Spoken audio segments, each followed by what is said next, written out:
Okay, motion by Councillor Perks, it's on the screen.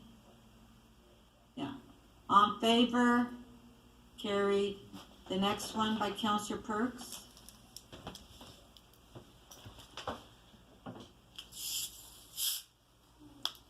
On favor, carried.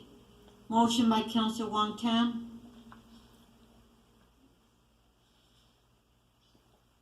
On favor, carried. Item is amended. On favor, carried. Okay, so our next item. Deputy. Okay, we'll go now to East. We'll go to EC 28.9. Deputy Mayor Minawong, you held it down. COVID-19 shelter transition and relocation plan. Do you have questions, Deputy Mayor? Yes, I do, Madam Chair. Okay, and if anybody else has questions, if they can please put their name on the screen. Deputy Mayor Minawong, questions. Yeah, thanks. My understanding is with regard to these homes, these hotels that people are staying in, the cost is about $90 a day. Or sorry, how much was the cost per day, generally? Through the chair, Deputy Mayor, the cost on average for a room per night is about $100, but when you add the support services, catering, meals, and others, we're running these programs at a cost of about $250 per day. So that's $90,000 or $90,000 on an annual basis. Is that right? Without having done the quick math, it's $250 per day at 365 days per year. You haven't done the math about how much it costs per year. The cost is $250 per diem per day. It does equal the $90,000 you're saying per year, and it's well in excess of what we were paying for shelter per diems before the pandemic, and quite a bit more than what we would pay for supportive housing in the city on a per diem basis. Wow, that's pretty interesting. What you saying? These costs are well in excess of what it would take to provide people with a permanent supportive housing home, as opposed to continuing to invest in these emergency services. I would agree. And I want to talk a little bit about, some of the excessive amount of destruction that's taking place in some of these hotels. Like, I've seen and heard walls being bashed in, furniture being totaled, toilets being completely destroyed, and damage in the tens of thousands of dollars. Is that true? And we have to pay for that, yes?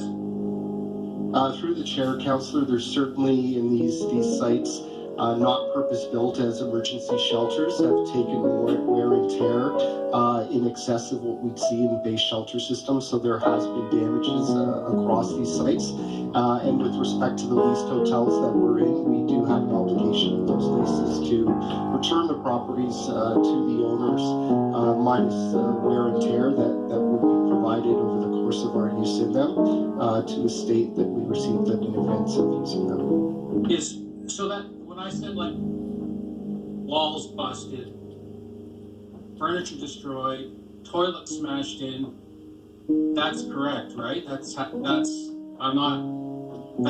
yes?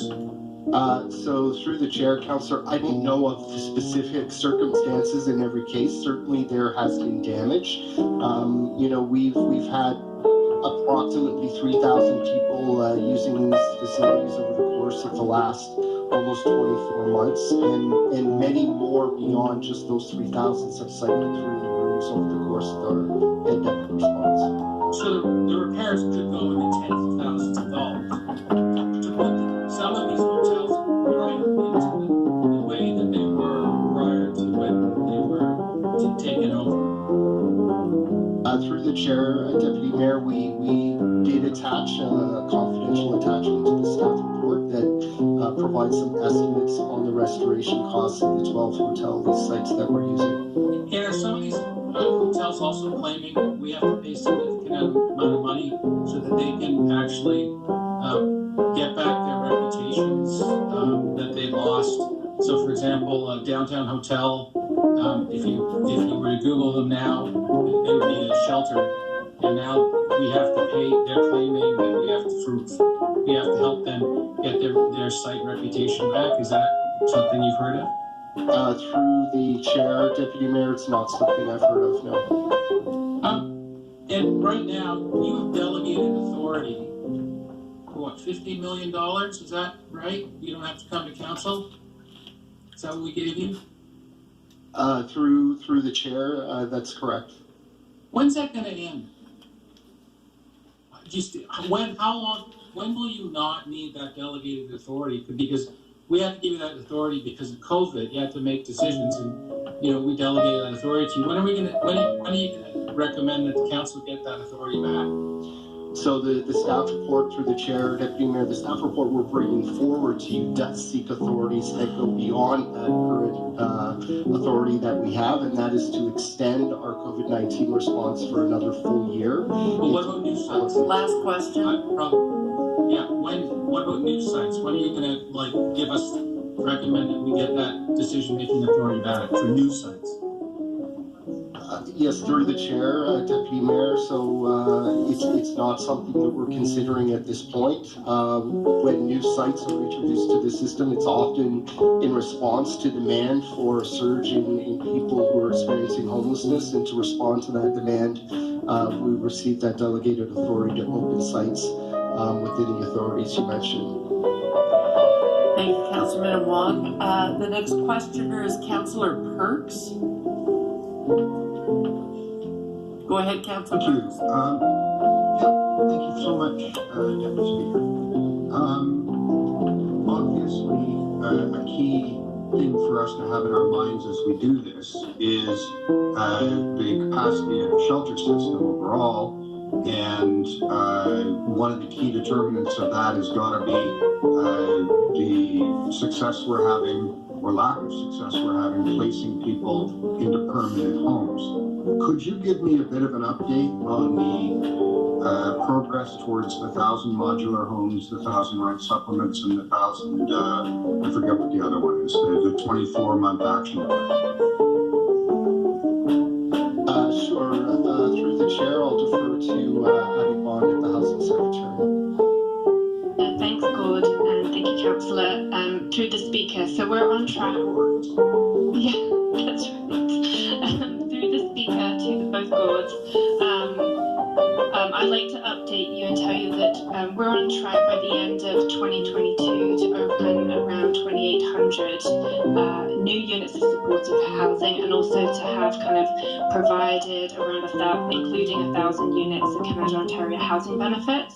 So that is well underway, and many of the modular and acquisitions are opening now by the end of April through to about November of this year in various stages. Okay, and I've seen some suggestions that the federal government is going to add another year to the Rapid Housing Initiative to increase their contribution to the federal Ontario housing benefit.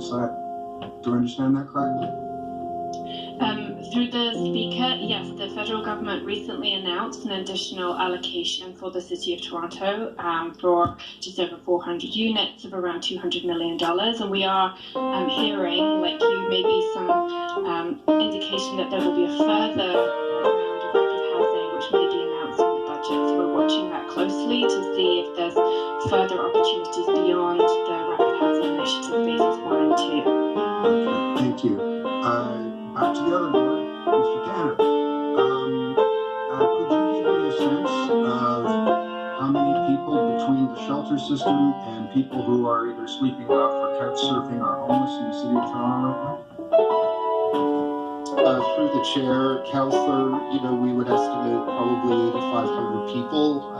We're sheltering just under 8,000 within the shelter system, with an additional 500 outdoors. Thank you so much. Speaker, those are my questions. Thank you. And Speaker, on a point of privilege, just so you're aware, for those of us who are working remotely, the clock continues to not be pinned to our home screen, and because we have lost the clock on CMP, we have literally no idea how much time it is.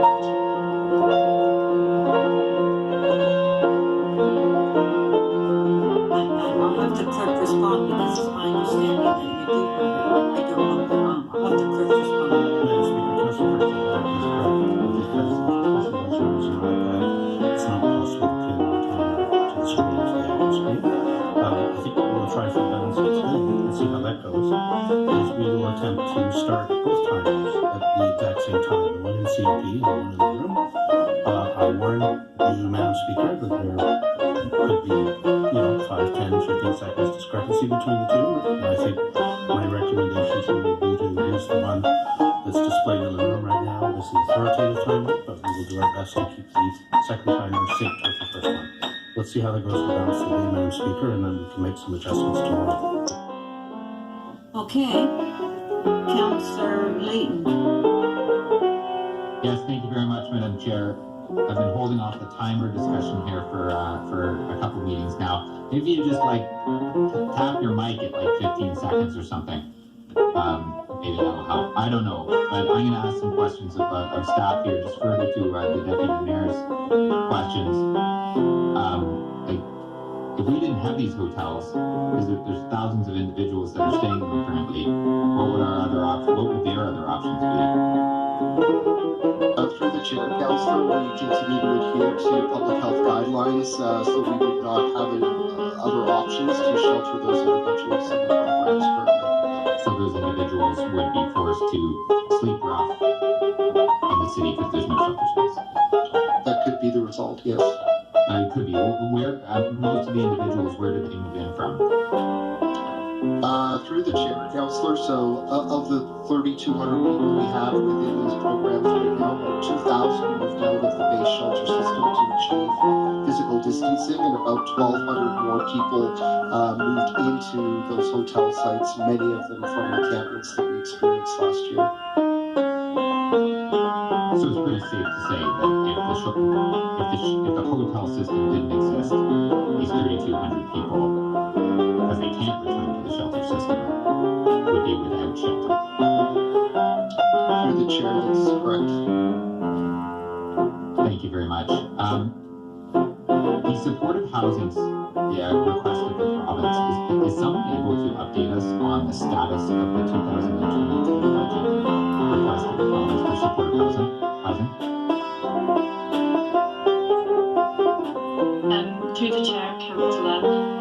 So as we previously indicated, we received a commitment for 15.4 million for 2021 up until the end of March 2022, so for the fiscal year for the province. As we received that commitment, we haven't received any further commitments at this time for the balance of 2022 and the $27 million that we're requesting in operating funding. So I'm really curious. I thought we had a motion at council that we were to be informed as to the status if the money from 2021 lapsed and moved into 2022. It may have been that the request was a report back in the event that we ran out of money. What is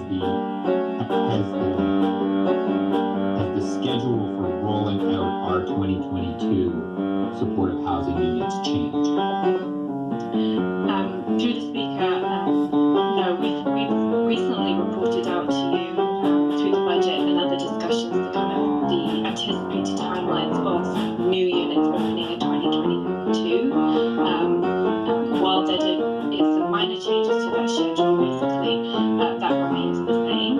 We do have a fulsome supportive housing report coming back to Council in June, I believe, which includes a number of report backs that Council has asked us for, and in the meantime we continue to have discussions with provincial staff about the operating dollars in order to indicate to them the urgency of the situation. We are in a situation right now of being able to continue to open those units as they come online, but that will change later this year if we're not able to receive additional money. At what point in time does it change? I would have to confirm exactly, but I think the bulk of the units come online in about September of this year, and that would be a critical date for us.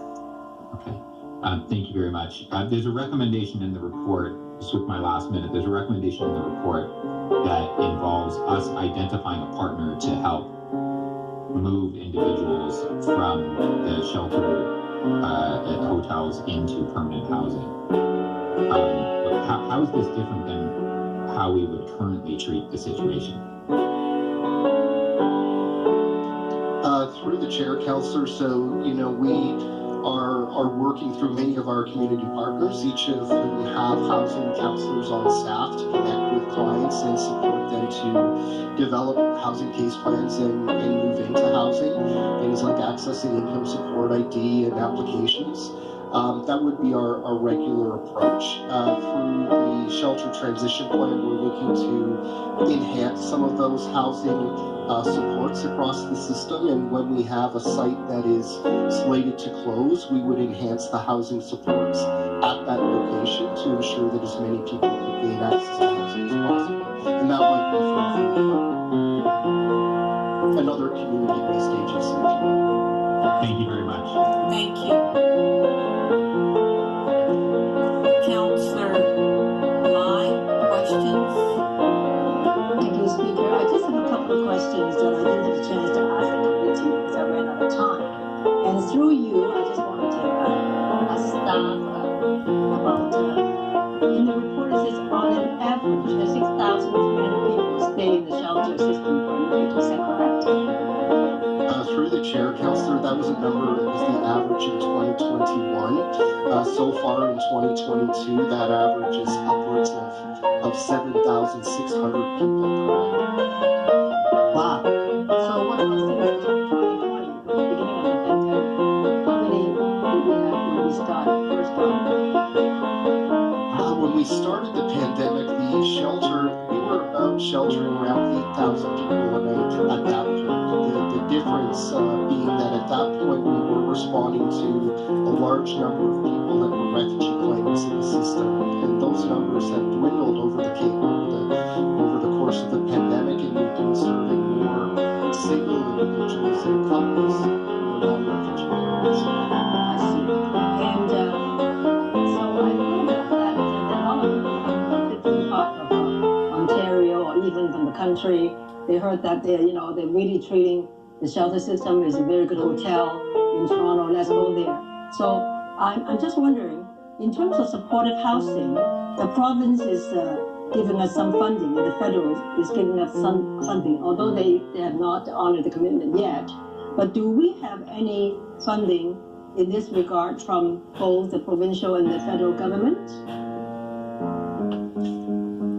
So maybe I'll answer the first part of the comment, Councillor, and then pass it to Abby. So I mean, although we've heard through some deputies in committee that there are people traveling to Toronto for these essential services, our data suggests that 90% of the people in these programs are actually from Toronto and have been here for at least 1 year. On the second part of your question, I think around the funding for supportive housing, perhaps I'll pass it to Abby Bond, the Housing Secretary. Sorry, I'm not asking about supportive housing, but just specifically shelter, temporary shelter. Okay. Would it be different category funding then? No, we receive funding both from, primarily from the province, but also supports from the federal government as well. The city itself does the lion's share now with respect to providing essential funding for shelter services. So you need those people out of Toronto, why even from your region, which is so close by?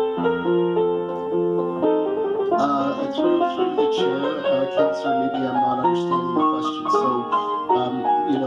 we primarily work with people that are here in Toronto calling us. There are people that may come in from the GTHA communities, but 90% of the individuals that we've spoken with have been in Toronto for at least 1 year, and that is our experience here. About 4% of the folks in the shelter system are new to Canada altogether and are here. And we also hear from our municipalities elsewhere in the region that there are people from Toronto traveling to those locations also to set up shop and seek more affordable housing in those communities as well.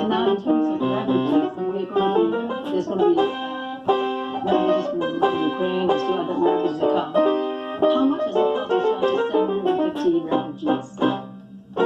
So through the chair, Councillor, we are putting forth a budget of about $15 million to support 750 spaces for refugee claimants this year, but our budget for 2022 is $61 million. We are seeing a larger number of refugee claimants arrive each day. And do expect and started to have seen some folks arriving from Ukraine as well. So does the federal government cover these costs?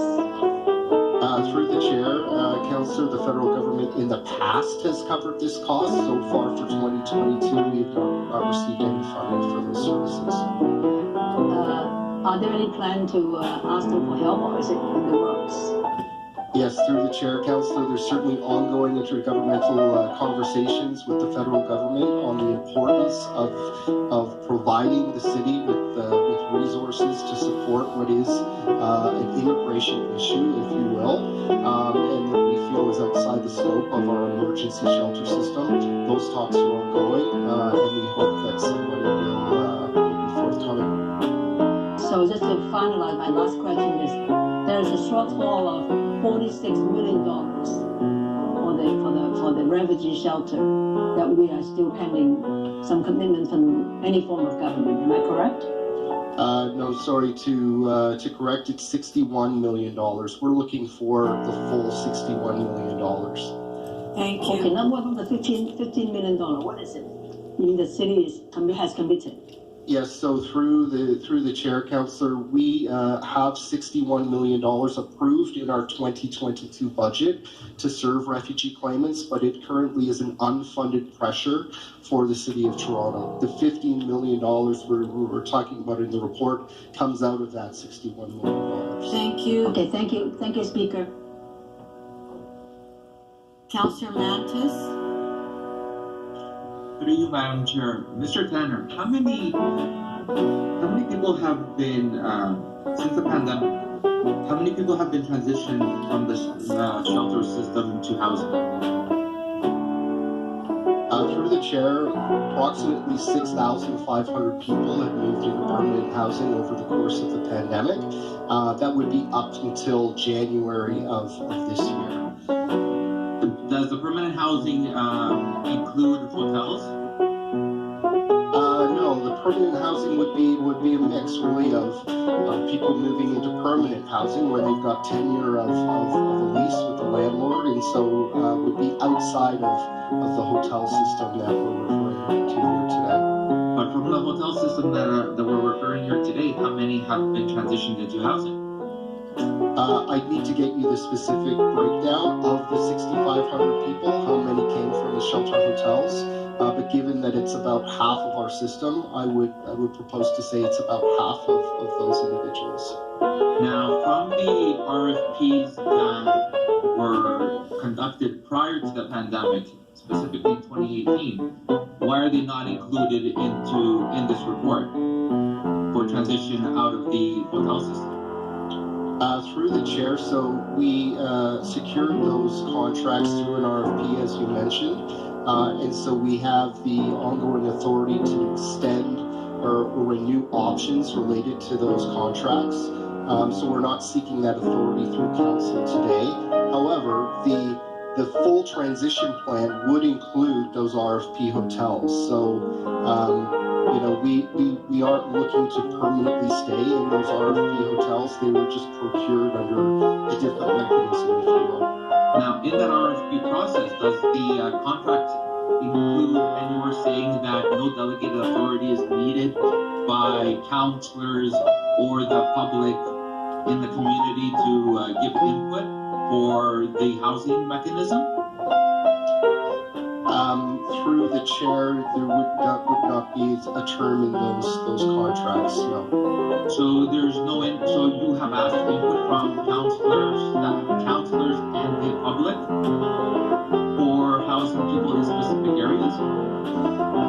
So through the chair, through council, we have the delegated authority to open shelters as of right in the community. That was a delegation provided through council in 2018. With the pandemic, we moved very quickly to open shelters, as you know, councillor, even in your ward. And we did so outside of the traditional engagement activities and communication with those communities that we've used outside of the global pandemic.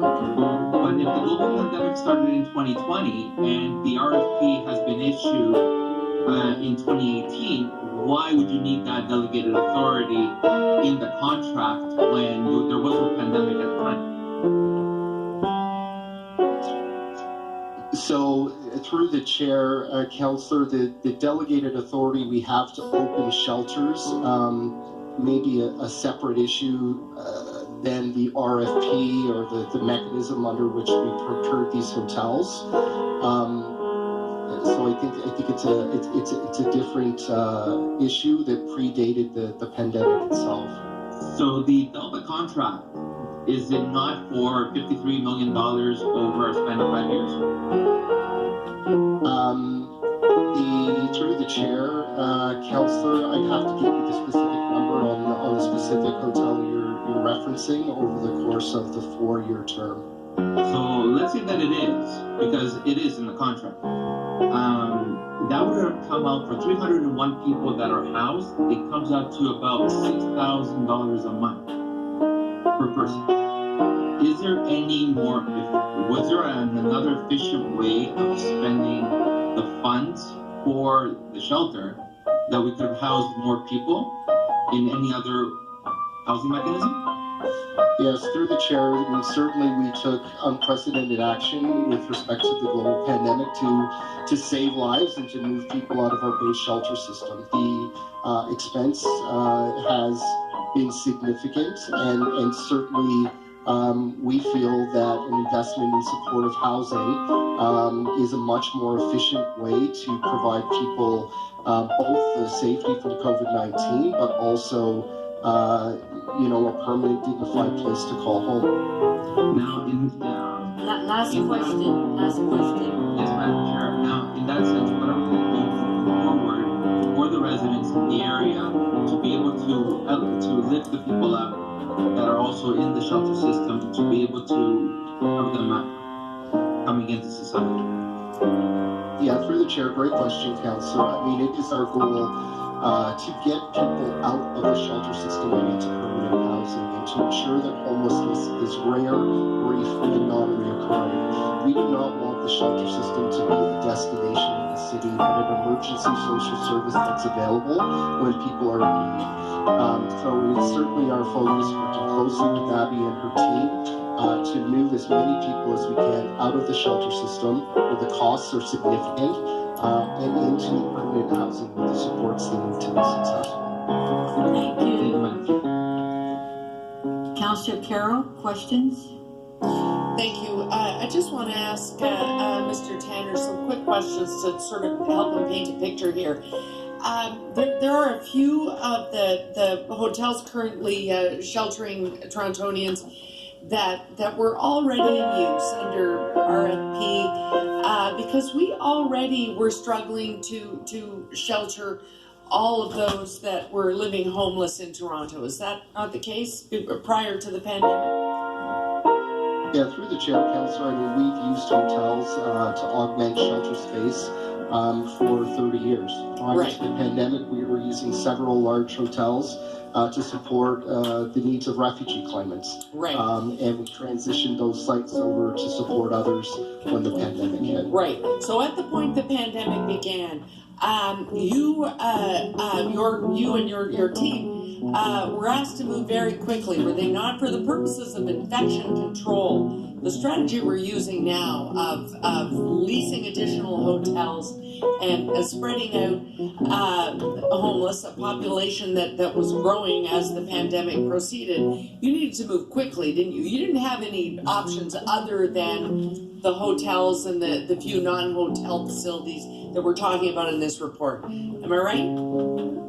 Through Through the chair, Councillor, meeting with healthcare professionals in January of 2020, we were told that hundreds of lives were at risk if we left people in the base shelter system. So we took as quick action as we could, and hotel space was one of the areas that was available quickly to access and move people to. So one of the concerns now, and it's discussed in this report, as people have been inhabiting these hotels, those who can be accommodated in housing, supportive housing, or ready to move to different forms of housing, where possible, you have acted on that. It's sometimes over 100 a week, depending on the opportunities. Where possible, you have moved people onto permanent situations. That I think I heard you already answer. Am I right? Through the chair, that's right, Councillor. So the report today, out of all of these sites, there are two that you must wind down now. There is a goal of, is it 3 more possibly in 2022? All of these are your goals, but if you could just refresh my memory, in the committee, what I think I heard you say was that will be contingent upon having good opportunities for people to move into, using the 2,800 or so housing units that are and allowances being developed to the best of our ability. And lastly, that if we are going to move people from a hotel back to our base shelter system, that you are going to continue to be mindful of infection control, not crowding. You're not going to move them back to the base system, to the max out situation they were in probably the week before the lockdowns began. Those are guidelines that are in this report and are your intention. Am I right? Through the chair, that's correct, Councillor. And as soon as possible, at the end of this year, the plan is to achieve as much as you can using those guidelines, and then to report back to this council, possibly a new council, because it might be at the end of the calendar year. Is that the intention of this report? Through the chair, Councillor, that's the intention of this report, is to report actually back in April of next year on the work that we've undertaken in the next 12 months to house individuals and to close up to 5 of the shelter locations that we're talking about. And last question, during all of those efforts, you are going to continue to work with the federal government and the provincial government of the day, whomever that may be, in a few short weeks. You're going to continue to work with them to see that wherever possible, the other orders of government are financially supporting these efforts and the costs that we'll have in winding down these hotels. You're going to continue to work with them to see how they can help us financially with those efforts and with the efforts to receive the refugees that are now coming towards us. Have I put it all in a nutshell? Through the chair, Councillor, that is correct. I would only add that we need to work with provincial systems to ensure, again, that the shelter system does not become the destination for youth aging out of the child welfare system, for refugee claimants arriving in Toronto, for people with significant healthcare issues that can't be managed in the healthcare system. These are all things that we need to do as we concurrently work to receive the funding we need to support this initiative appropriately and to build the housing we need. Thank you. Thank you so much, Mr. Tanner. Thank you. Okay, we'll go to speakers. Oh, sorry, yes. Councillor Thompson has a question. He claims. Thank you very much, Speaker. Through you quickly, and just following on Councillor Carroll, I won't ask the questions you've asked because I was going to ask some of those, but through you to Mr. Tanner. Mr. Tanner, as we seek to look at the transition process and so on, that is, laudable. However, there are some challenges now that are besetting the communities where these facilities are located. Can you help us to understand what you are doing along with the service providers to mitigate and address the concerns? We heard about them at committee. Through the chair to you, Deputy Mayor, thank you for the question. Certainly, we continue to work with the local communities where the shelter hotels are located to deploy a community safety program, which may include community safety teams, working with our corporate security partners to enhance security measures within the properties themselves, work with local businesses and residents through our community liaison committees, finally up to and including the use of paid duty police from the Toronto Police Services in a couple of instances. Can you tell us what the annual security budgets overall is for that you provide for these facilities? Yes, Deputy Mayor. So the budget for 2022 with respect to the security contracts is just under $15 million. Sorry, $15 million? That's correct. Okay. Then can I ask, you spoke earlier, and I believe to Deputy Mayor Minnan-Wong, you talked a little bit about the costs and so on. There is the daily fees that are paid for each room, and it's a sum total. But does that include the additional sums that will have to be paid to restore rooms that have been impacted by the activities of individuals who are utilizing those facilities? Through the chair, Deputy Mayor, in the cases of the 12 lease sites, no, it does not. The restoration costs would be separate. Right. And so does the restoration cost amount, does that exceed the authority that you have with respect to the $50 million? Will you have to come back to council for approval? Through the chair, Deputy Mayor, no, we currently have the authorities that we need within our approved 2022 budget to address those repairs. So you're saying, as needed in 2022. So based on your cost estimation and so on, you have the authority within your allowance based on the numbers that you and your team have put together to be able to make the decision without coming back to council. Through the chair, Deputy Mayor, that's correct. Right. Just, I guess, a final question. There are many residents who are not happy with respect to the challenges that you and your team are experiencing in council as a whole in terms of trying to house people and take them out of the cold and responding to COVID and so on. Where did most of the people come from when we started to expand the use of the hotel facilities? Were they some of the people from the encampment, or were they from other areas? Can you perhaps give us an overview as to where they came from, please? Sure, through the chair, Deputy Mayor. So about 2,000 people moved directly out of the shelter system to achieve that physical distancing. So really from base shelter programs into some of these hotels to create the space that we needed. In addition, we've added space, and so we've brought in an additional 1,200 individuals, many of them through our encampment work, through our Streets to Homes team, into those hotels as well. Thank you. Thanks, Speaker. Thank you, Mr. Speaker. Thank you. Okay, to speak, Deputy Mayor Minnan-Wong. No, I had a question. Councillor Robinson. Councillor Robinson. Thank you. I wanted to ask you about the public consultation piece of this. And so, assuming that when we have delegated authority and open, shelters as of right, there's little involvement for the public. But I would like to ask you about what the process will be to advise the public about these lease extensions.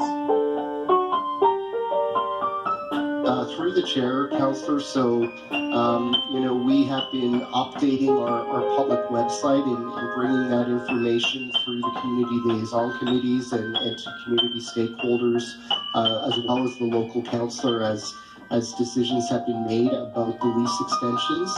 and we would continue to do that going forward with respect to any changes we see in the portfolio of properties we currently operate.